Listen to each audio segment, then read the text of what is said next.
이렇게 하나님께 또 귀한 마음을 가지고 오신 우리 성도님들을 사랑하고 축복합니다. 2022년 이제 신앙생활을 좀 열심히 해보자라고 이제 출발을 했잖아요. 여러분 혹시 그 주보에 그 앞면에 보시면 우리 2022년 표 보이시는가요? 보면은 기도로 언덕에 오르다 이렇게 돼 있죠. 빌립보서 4장 6절에서 7절 말씀. 그리고 부제로는 기도로 언덕을 찾으며 기도로 쉼을 얻고 기도로 하나님의 일하심을 경험한다. 이제 여기서 첫 번째는 모든 것을 가지고 기도 제목으로 언덕을 찾으며 그럴 때 하나님께서 우리에게 쉼을 주시며 그럴 때 이 모든 기도 제목을 통해서 하나님의 일하심을 경험한다라고 하는 그런 우리가 22년 표를 가지고 출발을 했었습니다. 여러분 어떠세요? 그 모든 기도 제목들 요즘 하나하나 좀 응답되는 것들이 있으세요? 개인마다 좀 다르겠지만 아직 저는 좀 많이 응답받아야 됩니다라고 하시는 분들은 그런 마음의 소원대로 더 응답받으시기를 축원합니다. 벌써 지금 사순절 중반까지 와 있어요. 3월. 이 사순절 중반까지 와 있는데 이제 좀 있으면 고난주간 그리고 마지막 부활신앙까지 우리가 승리하기를 소망합니다. 우리 성도들 중에서는 이제 세례를 준비하는 분도 계십니다. 그리고 세례를 이미 또 받으신 분들도 또 다 계시죠. 오늘은 이제 이 여호수아서를 본문으로 함께 나누고 있는데요. 이 성경 말씀에 나오는 이스라엘 백성들, 이 사람들은 하나님께서 택한 사람들입니다. 그래서 이 사람들을 통해서 오늘날 우리에게까지 복음이 이렇게 전해진 것이죠. 그러니까 귀한 역할을 한 사람들이 맞습니다. 그래서 성경에서 이 이스라엘 사람들이 이 행동한 것들을 보고 우리는 좋은 점은 따라하고 또 좀 잘못된 점 그런 점들을 좀 이렇게 피하면서 신앙생활을 하면 되는 겁니다. 그래서 그런 안내서가 바로 이 성경이지요. 이스라엘 백성들이 이 애굽이라고 하는 그런 고대 나라에서 종살이를 했었습니다. 그런데 이 종살이가 너무나 혹독해서 이들이 너무나 괴롭다라고 하나님께 부르짖기 시작을 한 겁니다. 하나님은 그러한 이스라엘 백성들의 부르짖음을 외면하지 아니하시고 이 이야기를 들으시고 이제 그 이스라엘 백성들을 불러서 가나안 땅으로 인도하기 시작을 하셨죠. 이 애굽에서 나온 이스라엘 백성들이 맨 처음 난관이 딱 닥친 게 바로 홍해 바다였죠. 홍해 바다. 이들이 막 도망을 가려고 하는데 가나안 땅으로 가려고 하는데 바다가 딱 막혀 있는 겁니다. 난관이죠. 그런데 그때 하나님의 사람 모세를 통해서 하나님께서는 그 홍해를 완전히 갈라주셔서 마른 땅으로 이 이스라엘 백성들을 건너가게 해주셨습니다. 이 이야기는 사실 우리가 너무나 다 잘 알고 있죠. 안 믿는 사람들도 이 이야기는 다 알고 있습니다. 그런데 하나님께서는 이 사건을 세례의 사건이다. 이제 이렇게 우리가 잘 알고 있습니다. 그래서 이스라엘 백성들은 홍해를 마른 땅으로 건너가서 광야에 도착을 하게 되었죠. 근데 이 광야의 삶은 만만치가 않았습니다. 이스라엘 백성들이 하나님은 위대하시다라고 하는 그런 좋은 일들이 있을 때는 하나님을 찾고 잘 찾았지만 뭔가 좀 부족하고 불편하고 나한테 문제가 있으면 그때부터는 하나님이 어디 있어? 하나님 도대체 어디 있는 거야? 이렇게 말하기를 시작을 했죠. 그래서 사람들이 차라리 이럴 바에는 광야에서 살지 말고 다시 애굽으로 돌아가자 이런 이야기가 광야에서 나왔잖아요. 그래서 이스라엘 백성들이 바로 가나안 땅으로 들어가지 못하고 그 광야에서 우리가 잘 아는 것처럼 40년을 그냥 허비하게 됩니다. 물론 이것은 허비는 아니죠. 40년 동안 여러 가지 것들을 깨달았죠. 결국 출애굽할 때 이스라엘 백성들 중에서 장정, 즉 20세 이상 되었던 남자들은 모조리 다 죽게 되죠. 이것도 우리가 너무나 잘 아는 그런 이야기입니다. 그리고 광야에서 태어난, 그리고 이전에 이제 그 20세 미만이었던 그런 사람들과 또 광야에서 태어난 자들, 그리고 부녀자들만 요단강을 건너서 가나안 땅으로 들어갈 수 있게 된 거죠. 자, 이제 그 부분을 우리가 한번 읽어보겠습니다. 여호수아 4장 19절에서 20절인데요. 이렇게 기록되어 있죠. 여호수아 4장 19절에서 20절. 첫째 달 10일에 백성이 요단에서 올라와 여리고 동쪽 경계 길갈에 진침해 여호수아가 요단에서 가져온 그 12돌을 길갈에 세우고, 이스라엘 백성들이 요단강을 건너고 나서, 그러니까 맨 처음에는 광야 이전에 홍해를 건넜죠. 그리고 그 다음에 가나안 땅에 들어가기 위해서는 요단강을 건넜는데, 지금 이제 이 요단강을 건넜다는 얘기입니다. 이스라엘 백성들이 요단강을 건너고 나서 길갈에 진을 쳤는데 그곳에 돌 12개를 세웠다는 것을 우리가 알 수 있죠. 그러니까 기념비를 세운 겁니다. 사실은 길갈에 총 24개의 기념비가 세워져 있어요. 그건 나중에 좀 천천히 찾아보시면 되는데요. 요단강 안에 12개가 세워져 있고요. 요단강 밖에 길갈에 12개를 또 세우는 겁니다. 그러니까 이거는 홍해물을 건널 때는, 여러분, 홍해물을 건널 때는 물이 아무것도 없었죠. 바닥에. 마른 땅을 건넜습니다. 그런데 요단강을 건널 때는 그렇게 건너지 않았어요. 제사장들이, 법궤를 맨 제사장들이 물이 흐르고 있는 상태에서 요단강 물에 발을 딱 대니까 그때 물이 끊겨진 거죠. 요단강 물은 그렇게 건너는 거예요. 그래서 이 요단강 물은 그렇게 위험이 보이지만, 물이 철철철 넘치는 그런 땅이지만 믿음으로 내가 발을 내디뎠더니 그렇게 하나님께서 기적을 보여주셨구나 라고 해서 이 요단강을 건넌 거고, 그것을 기념해서 이 길갈에 기념비를 세워둔 겁니다. 그럼 이제 우리가 길갈에 어떤 일이 있었는지 우리가 그 주보보면 아는 거예요. 길갈, 거기에는 요단강을 건넜고 그 요단강에 건넌 기념을 해서 기념비를 세웠구나, 이렇게 우리가 기억을 하시면 되는 거죠. 자, 이제 그럼 요단강을 건너서 가나안 땅에 들어왔으니까 어떻게 해야 될까요?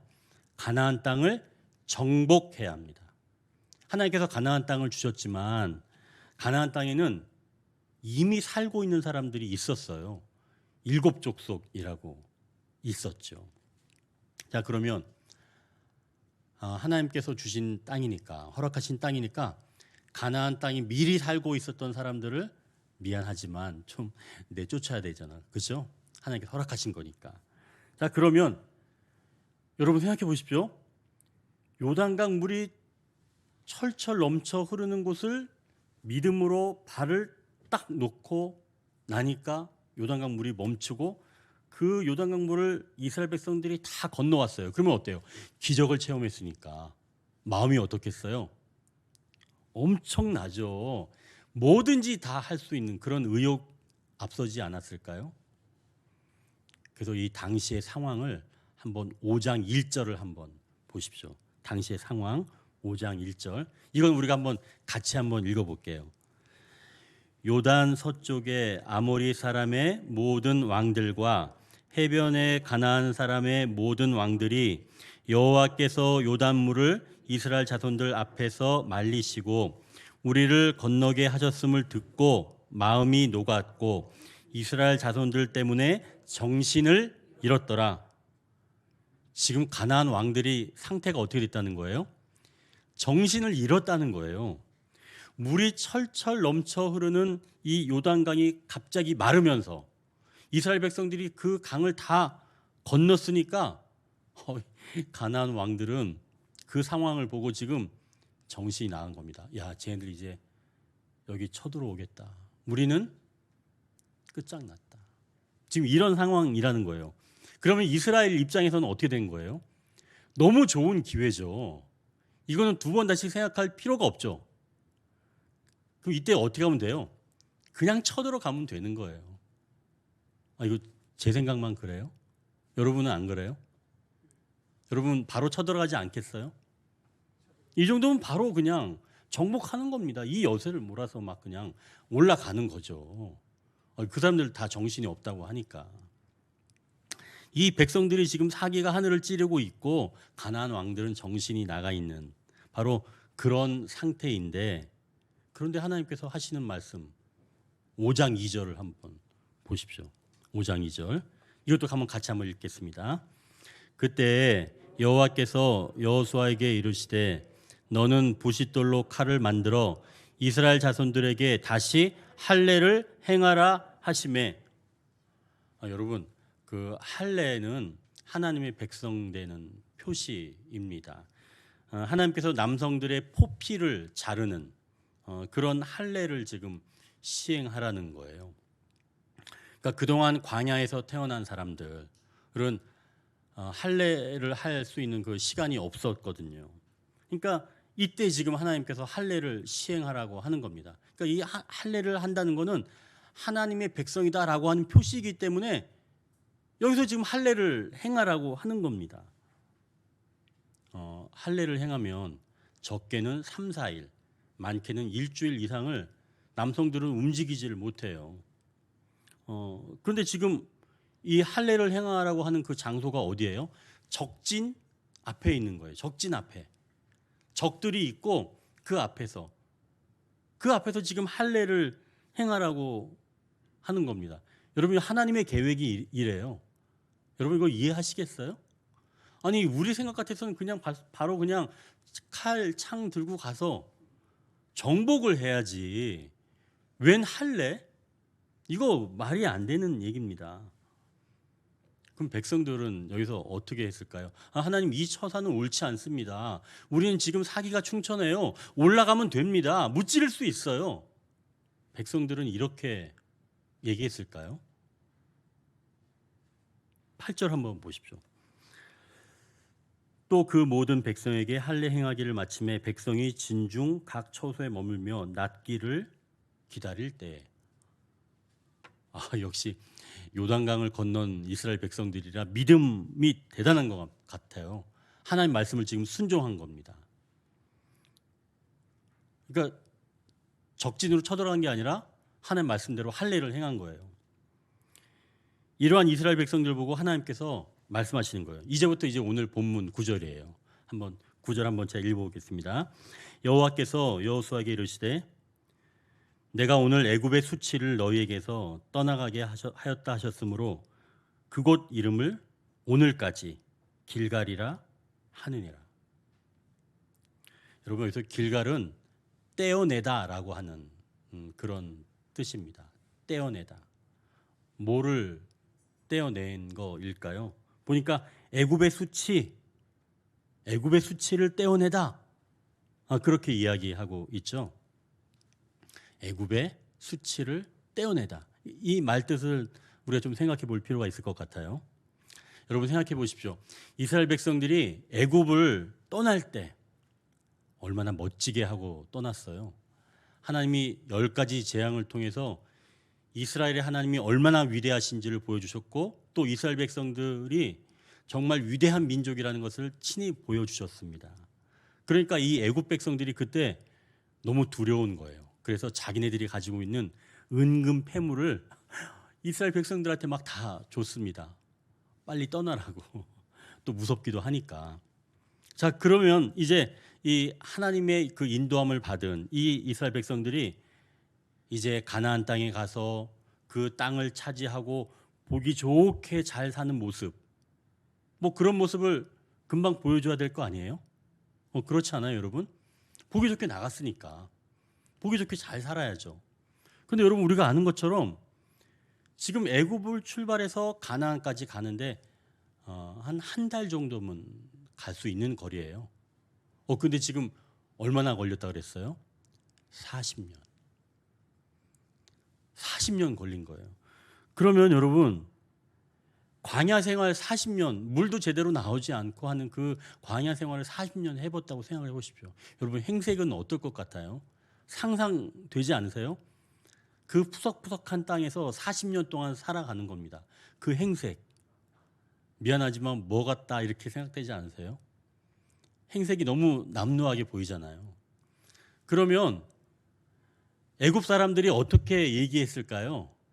맨 처음에 보기 좋게 나갔던 그 이스라엘 백성들, 호기롭게 나갔던 이스라엘 백성들, 우리는 좀 이따 가나안 땅에 들어가서 잘 살 거야, 너희보다 더 잘 살 거야 라고 하면서 호기롭게 나갔던 그런 이스라엘 백성들인데, 미안하지만 40년 동안 광야에서 멋모처럼 그렇게 살아가는 모습을 본 애굽 사람들은 이스라엘 백성들을 뭐라 그럴까요? 그게 수치라는 얘기입니다. 그게 수치예요. 그게 애굽의 수치인 거예요. 그러면 애굽 사람들이 그렇게 얘기하면 그 이스라엘 백성들만 수치예요? 그건 하나님께도 수치죠. 하나님께서도 답답한 일입니다. 아니 한 달이면 갈 거리인데 40년 동안 거기서 뱅뱅 돌고 헤매고 있으니, 그리고 행색은 정말 그렇게 막 살아가고 있으니 애굽의 수치이죠. 그런데 지금 이 이스라엘 백성들이 가나안 땅에 들어와서 할례를 행한 것, 이제 하나님 백성의 표시가 된 것, 이것을 두고 지금 하나님께서는 애굽의 수치를 떼어내셨다라고 이제 선언을 하시는 겁니다. 그러니까 이거는 지금 하나님 백성들이 하나님을 신뢰하게 되었다, 진정한 하나님의 백성이 되었다라고 지금 하나님이 선언해 주시는 거예요. 너희는 하나님 백성이 되었다. 하나님을 신뢰하게 됐으니까. 아니 적진 앞에서도 이렇게 누워 있으면서 하나님을 신뢰하는 것, 그러니 하나님께서는 이건 하나님의 신뢰하는 행위다라고 이야기를 하고 있는 거죠. 사랑하는 성도 여러분, 우리는 연약해져 있는 것, 이런 것들을 굉장히 두려워합니다. 그래서 우리는 늘 강한 믿음, 강한 것, 성장, 이런 것들을 굉장히 좋아하죠. 연약함? 이 연약함은 너 왜 이렇게 연약해? 굉장히 싫어하죠. 연약한 걸. 그러나 하나님 앞에서는 오히려 연약한 것이 하나님을 더 의지할 수 있는 기회가 될 수 있다는 것이죠. 아무리 연약한 사람이라도 하나님을 바라보면서 나를 도우실 거라고 말하면서 다니는 사람, 그런 사람을 비웃지 못합니다. 정말 연약한 사람인데도 언젠가 하나님께서 저를 도와주실 거예요. 눈물 흘리면서 다니는 사람, 여러분 그 사람을 우리가 비웃을 수 있어요? 못 비웃습니다. 그 사람은 그 자기가 고백한 그것처럼 언젠간 하나님이 분명히 도우실 거예요. 지금은 울면서 다닐지라도. 이렇게 이 연약함은 하나님과 개인 간에, 그리고 공동체 내에서도 강력한 힘을 발휘하면서 또 나 스스로도 이 연약함이 오히려 나를 지탱해 주는 그런 견고한 무기가 된다는 것이죠. 그래서 이 세 가지, 즉 하나님, 이 연약함이 하나님과 개인 간, 또 공동체에 어떠한 영향을 미치는지, 그리고 나 개인에게 어떠한 영향을 미치는지 세 가지를 우리가 잠깐 또 나눠보도록 하겠습니다. 먼저 이 연약함이 하나님과 개인 간에 어떤 영향을 미치는지 말씀을 드린다면, 제가 이 본문을 보면서 지난주에 그 우리 성도님들과 잠깐 이야기를 나눴을 때 나눴던 이야기가 떠올랐어요. 지난주에 우리가 교제하면서 나눴던 이야기가 개 이야기였고 고양이 이야기였죠. 고양이 이야기를 제가 좀 하겠습니다. 제가 전에 이제 섬기던 교회에서 뒷마당이 이렇게 있었어요. 근데 거기 뒷마당에 길고양이들이 이렇게 자리를 잡고 있었습니다. 근데 이제 우리 교회 그 식당 쪽에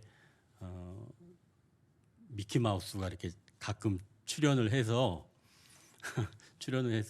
고양이를 좀 이렇게 거기 활성화시키면 그 미키 마우스 같은 그러니까 쥐가 들어오지 않을 거다. 이제 그래서 그 길고양이에게 사료를 주기로 했거든요. 그래서 제가 이제 그 교회 뒷마당에 길고양이들에게 사료를 제가 주기 시작을 했습니다. 근데 여러분 그 아마 아실 거예요. 길고양이에게 사료를 주면 처음에는 이렇게 오지 않습니다. 안 와요. 이렇게 경계심을 가지고 있기 때문에 저 사람이 나를 해칠지 모르니까 오지 않더라고요. 그런데 시간이 좀 지나니까 저를 알아보고 그 중에서 이제 한 마리 정도가 이렇게 저에게 다가왔습니다. 그리고 나서 이제 시간 좀 더 지났죠. 근데 이제 그 한 마리가 와서 몸을 이렇게 쓱쓱 이렇게 비벼요.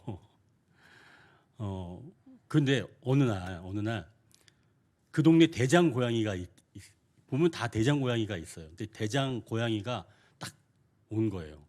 그러니까 제 몸을 이렇게 비비던 고양이가 그 대장 고양이를 보고 막 도망가더라고요. 그리고 몇 번 이제 그런 일이 있었죠. 그런데 이제 어느 날부터는 저를 따르는 그 고양이가 대장 고양이가 나타나도 도망가지 않은 거예요. 오히려 대장 고양이 나타나면 제 몸 쪽으로 더 이렇게 쓱 더 들어오더라고요. 그러니까 이제는 저를 신뢰한다는 겁니다. 그리고 나서 이제 자기 편으로 인식을 했는지 막 대장 고양이가 있으면 저를 막 이렇게 더 이렇게 쳐다보는 거예요. 애절한 눈빛을 가지고. 그러면 제가 이제 그 대장 고양이한테 이제 한마디 하죠. 너 여기서 싸울 수는 없어. 여기는 평화의 자리야. 싸우면 안 돼. 그렇게 얘기하니까 대장 고양이가 진짜 알아듣는 것 같더라고요. 이렇게 쓱 지나가더라고요. 근데 어느 날부턴가 저에게 왔던 그 고양이가 제 앞에서 벌렁 눕는 거예요. 배를 보여주는 거예요. 그러면서 이렇게 막 뒹굴뒹굴 막 이렇게 하는 거예요. 그래서 나중에 알아보니까 이 고양이과 동물들은 가장 약한 곳이 배라고 하더라고요. 그래서 배를 보여주지 않는데요. 상대에게는, 적에게는.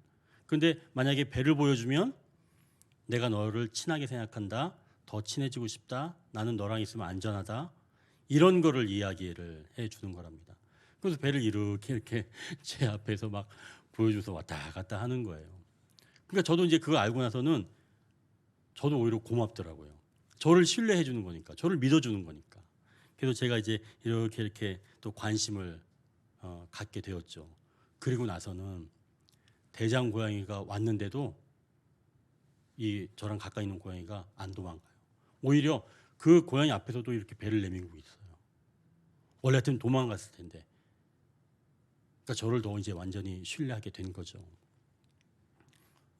그러더니 나중에는 이제 그 대장 고양이한테도 자기가 일어나서 웅 걸어와. 그렇게 또 하악질까지도 하더라고요. 그러니까 힘이 생긴 겁니다. 이렇게 동물들 그런 이제 약점을 보이고 안심하게 되면 이렇게 또 친근한 관계를 맺어가는데 이건 이제 이 연약함이 하나님과 사람에게 어떤 관계를 만들어가는가에 대한 이제 사람과 동물 간의 비유를 들어서 제가 말씀을 드린 겁니다. 자, 이제 이 연약함이 공동체를 어떻게 만드는가 또 우리가 예를 들어본다면 여러분 장애인을 둔 그런 가정 아마 주변에 아마 한두 가정은 있으실 겁니다. 그 가정을 한번 보십시오. 집에 장애인을 둔 가정이면 그 장애인 때문에 굉장히 불편하고 어렵고 또 힘들고 여러분 그렇다고 생각하세요? 하지만 그렇지 않습니다. 오히려 연약한 그 한 명 덕분에 오히려 가정이 풍요로워진다고 많은 가정이 이야기를 합니다. 우리가 일반적으로 생각할 때는 가정을 풍요롭게 하는 사람은 가장 잘 나가는 사람, 가장 높이 있는 사람, 그리고 사회적으로 지위가 높은 사람, 이런 사람이 있을 때 가정이 풍요로울 거다라고 생각을 하지만 오히려 가족 중에서 가장 볼품없고 연약한 그리고 부끄럽게 생각하는 그 사람이 오히려 가족을 풍성하게 만든다는 겁니다. 그러니 그 가족들은 이제 연약한 사람을 보는 눈이 달라지게 되지요. 여러분, 그런 가족 보면 그 공동체의 결속력은 대단합니다. 단단하게 묶여 있습니다. 그러니까 사회에 나가서도 그 가족들 중에서 사회에 나가서도 만약에 비슷한 어떤 상황을 보면 자기가 어떻게 도와야 되는지를 잘 알지요. 그러니까 그런 사람이 있는 데에서는 연약한 사람들을 통해서도 아주 끈끈한 관계를 맺어갈 수가 있다는 것입니다. 이렇게 연약함은 공동체를 강한 결속력으로 끌고 갈 수 있다는 것이죠. 자, 이번엔 또 이 연약함이 개인에게는 어떤 유익을 끼치는가 한번 좀 생각을 해보십시오. 우리를 세우는 건 여러분 강인함이 아니에요. 우리는 성공으로 우리가 세워진다고 생각하지만 절대 그게 아닙니다. 성공은 오히려 우리를 넘어뜨릴 수 있는 경우가 너무나 허다합니다. 여러분 그거 아시죠? 굳이 이야기하지 않아도 아시죠? 성공이 우리를 세우는 것 같아요? 그렇지 않습니다. 오히려 넘어지게 하는 도구가 더 많이 될 수 있죠. 우리의 영혼이 더욱더 아름답게 빚어지고 또 만들어가는 것은 그런 성공이 아니라 오히려 우리의 연약함입니다. 우리의 연약함, 이런 것들이 정말 우리의 영혼을 더욱더 보석처럼 만들어가는 것이죠.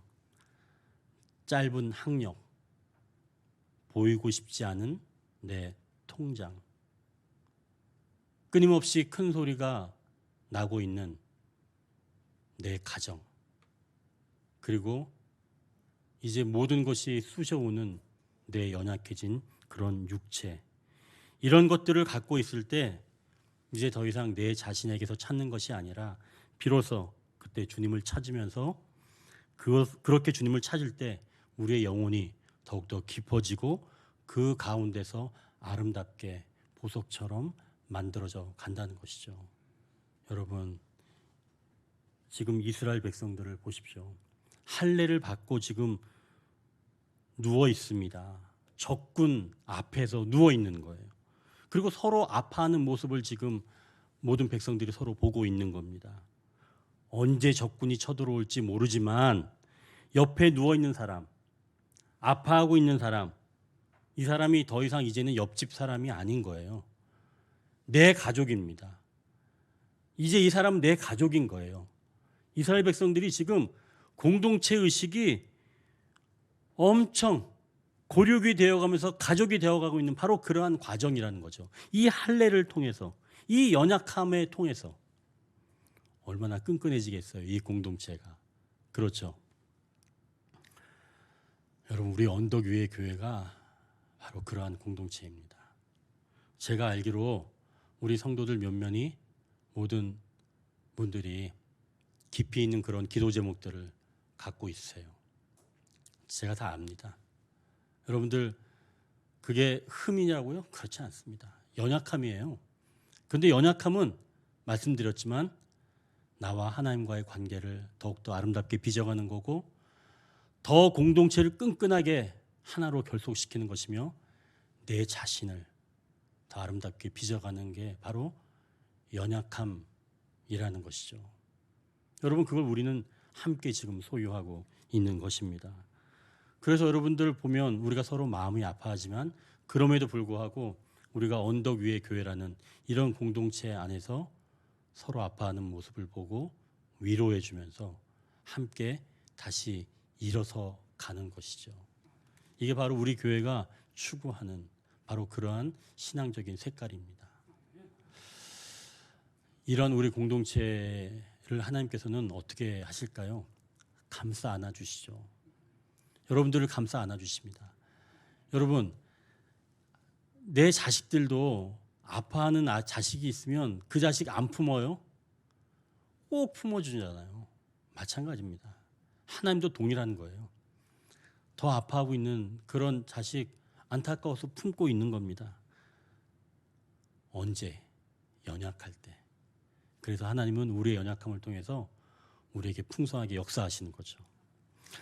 이렇게 연약함은 나와 하나님과의 관계에서도 깊어질 수 있는 연결점이 되고, 또 공동체가 함께 연약함을 나눌 때는 더욱더 강한 결속력을 다지면서 그 공동체가 풍성해지는 것이며, 개인적으로도 이 연약함은 우리의 영혼을 빚어가는 좋은 도구가 될 수 있다는 것입니다.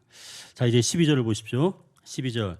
또 그 땅이 소산물을 먹은 다음 날에 만나가 그쳤으니 이스라엘 사람들이 다시는 만나를 얻지 못하였고 그 해 가나안 땅의 소출을 먹었더라.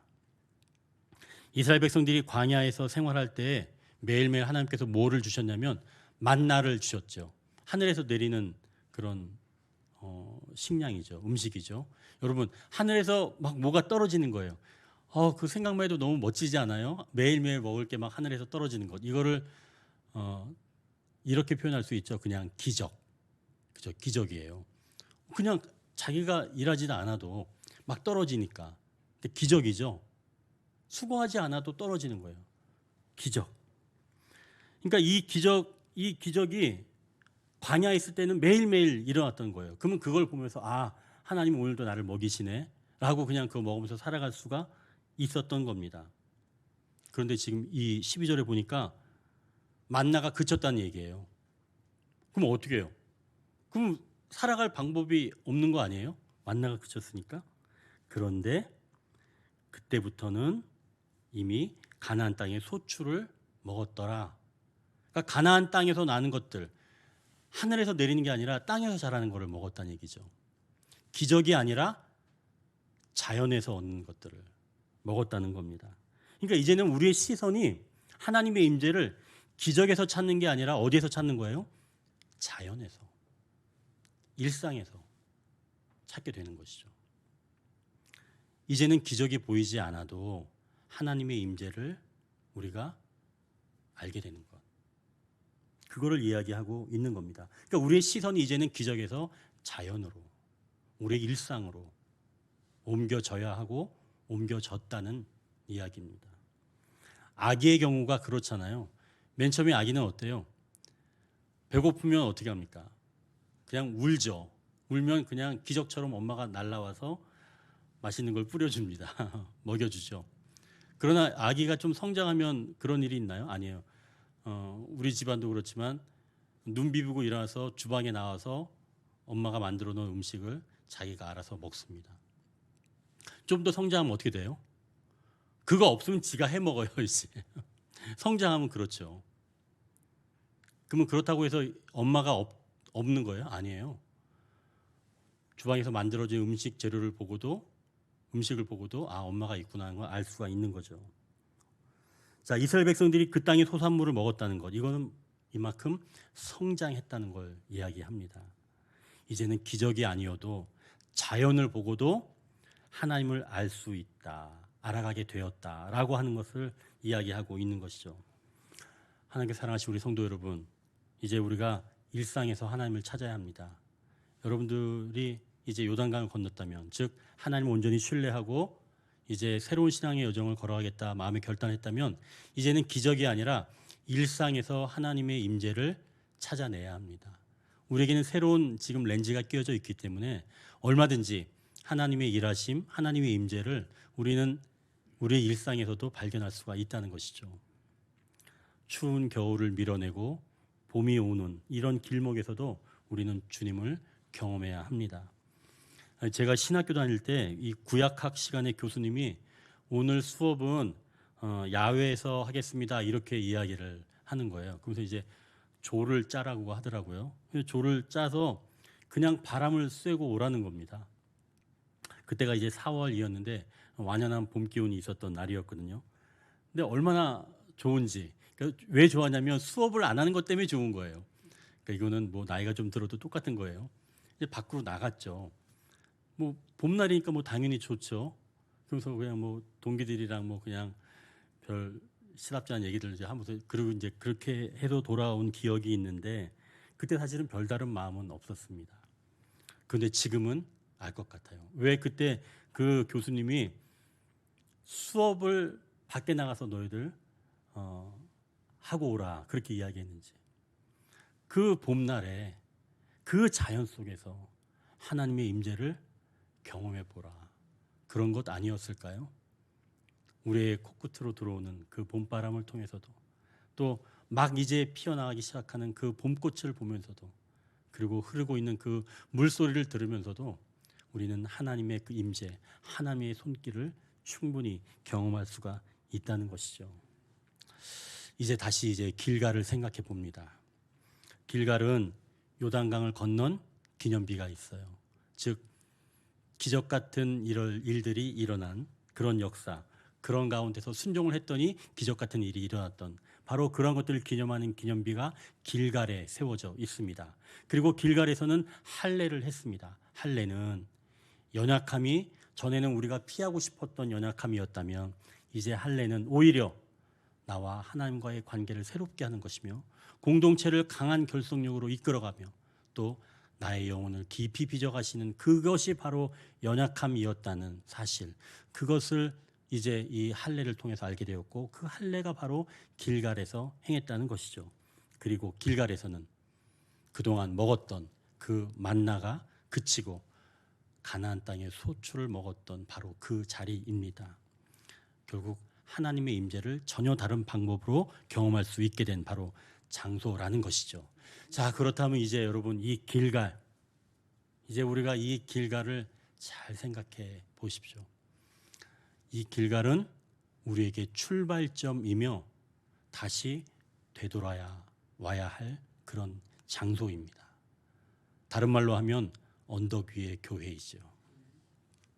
우리 인생을 향해 달려가다가 성공을 하더라도 우리는 다시 길갈로 돌아와야 합니다. 처음으로 돌아와야 하는 거예요. 또 가다가 흔들리더라도 다시 우리가 이곳으로 돌아와서 힘을 얻고 다시 나아가는 곳이 바로 길갈입니다. 이제 이 사순절 보내는 이때 우리가 이 길갈을 기억하면서 이제 이 사순절 기간 주님이 만들어 놓으신 이 아름다운 생명의 세계를 다시 한번 깊이 경험하시면서 보내시는 사순절 기간이 되시기를 주님의 이름으로 축원합니다.